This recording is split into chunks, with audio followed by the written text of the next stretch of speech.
Hi! Hello దోస్తులు ఎట్లున్నారు? నేనైతే బాగున్నా. అందరికీ ముందుగా రథసప్తమి శుభాకాంక్షలు. ప్రతి ఒక్కరికి నా సబ్స్క్రైబర్స్‌కి. ఇంకా కొత్తగా సబ్స్క్రిప్షన్ చేసుకునే వాళ్ళందరికీ కూడా నా తరపు నుంచి రథసప్తమి శుభాకాంక్షలు.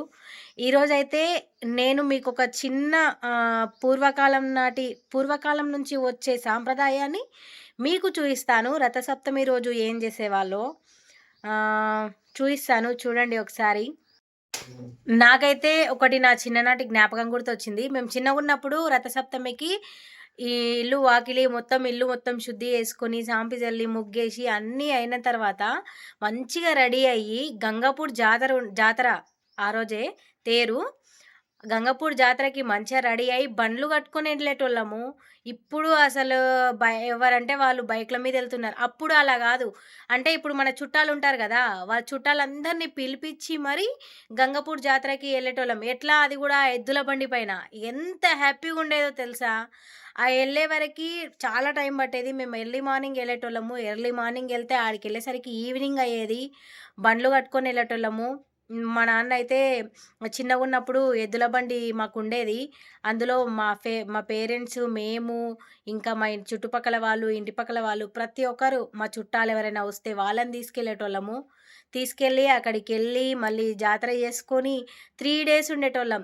3 డేస్ మళ్ళీ మేము తినడానికి ఫుడ్ తీసుకెళ్ళేటోళ్ళము. బియ్యము, కూరగాయలు అన్నీ తీసుకుపోయి అక్కడే ఉండి ఎంజాయ్ చేసి 3 డేస్ మంచిగా రథం గుంజేది జూసుటిమి, జాతర జూసుటిమి, జాతర యేసుకొని వచ్చేటోళ్ళము.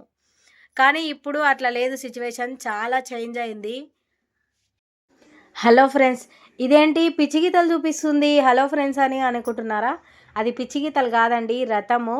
రథసప్తమి రోజు ఇక్కడ పల్లెటూరులో ఉండే వాళ్ళందరూ ఇంటి ముందల రథం వేసుకుంటారు. ఎందుకంటే గంగపూర్ జాతరకి రథసప్తమి జరుగుతుంది కాబట్టి రథం వేస్తే మనకు మంచి జరుగుతుందనే సాంప్రదాయం, అది పూర్వకాలం నుంచి వచ్చిన సాంప్రదాయాన్ని మేము ఇప్పటికీ కూడా పాటిస్తున్నాము. చూడండి, మా అత్తయ్య అయితే ఎంతో చక్కగా కష్టపడి వేస్తుంది ముగ్గు అయితే.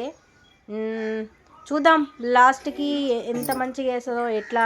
నాకు ఆ కన్ఫ్యూజన్లో ఉన్నా, అసలు ఎక్కడెక్కడ కలుపుతుంది ఏంది అనేది కూడా అర్థం అవ్వట్లేదు అసలు. చూద్దాం, నాకైతే రాదు, మా అత్తయ్య వేస్తుంది. చూస్తా లాస్ట్ వరకు ఎంత మంచిగా అనిపిస్తుందో చూపిస్తాను మీకు. చూడండి ఒకసారి.